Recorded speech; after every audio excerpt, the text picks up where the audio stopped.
Eso, licenciado, le toca a mi compañero. Gracias, compañera. Licenciado, buenas tardes y buenas tardes a todos los compañeros.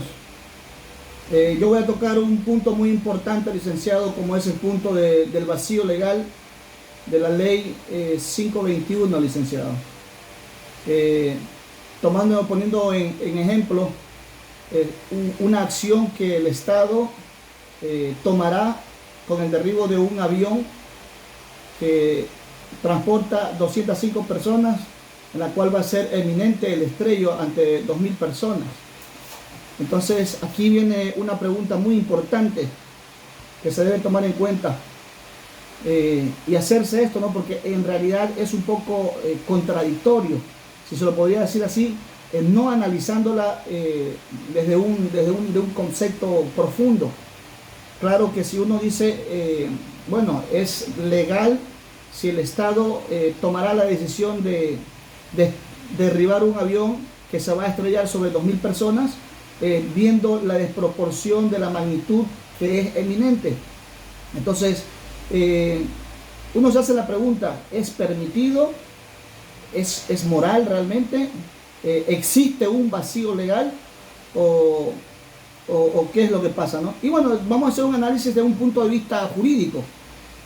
Tomando en cuenta primero que nada lo que dice la Constitución Política del Estado, en el artículo 13, licenciado, dice lo siguiente: los derechos reconocidos en esta Constitución son inviolables.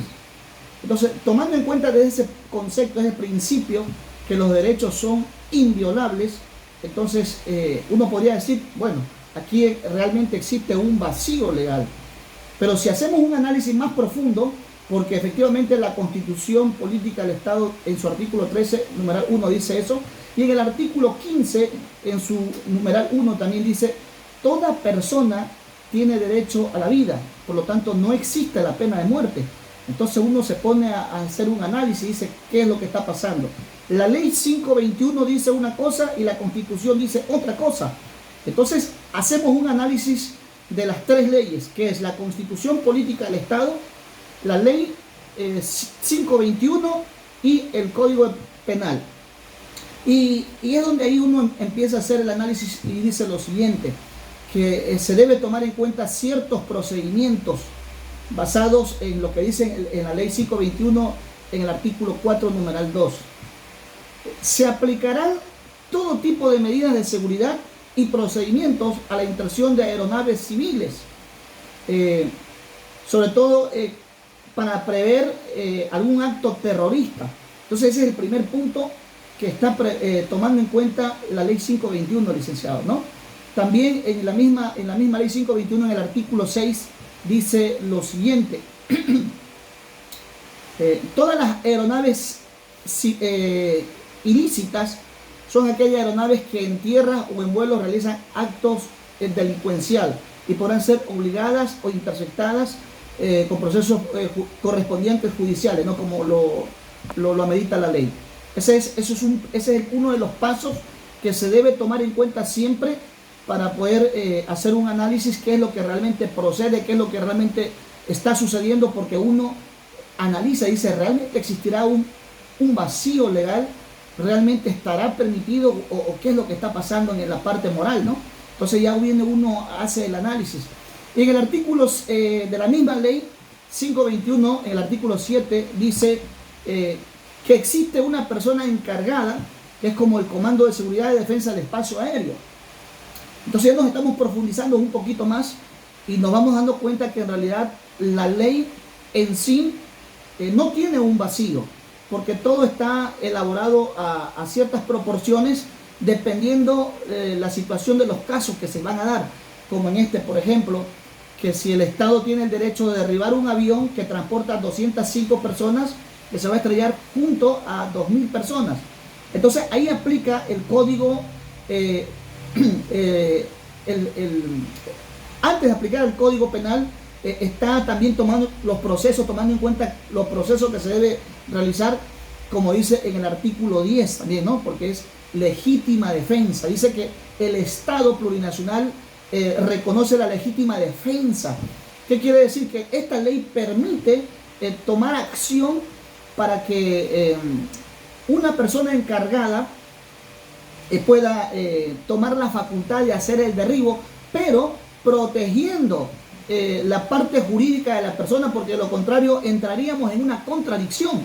¿Qué quiere decir esto? Que si no se incluye este artículo en el Código Penal, se estaría tomando en cuenta que el Estado tendría la facultad para tomar la vida de otras personas, pero a través de la ley 521 podemos darnos cuenta que nos faculta, que sí nos permite realizar un tipo de actividad, pero tomando en cuenta en el artículo del Código Penal como un estado de necesidad.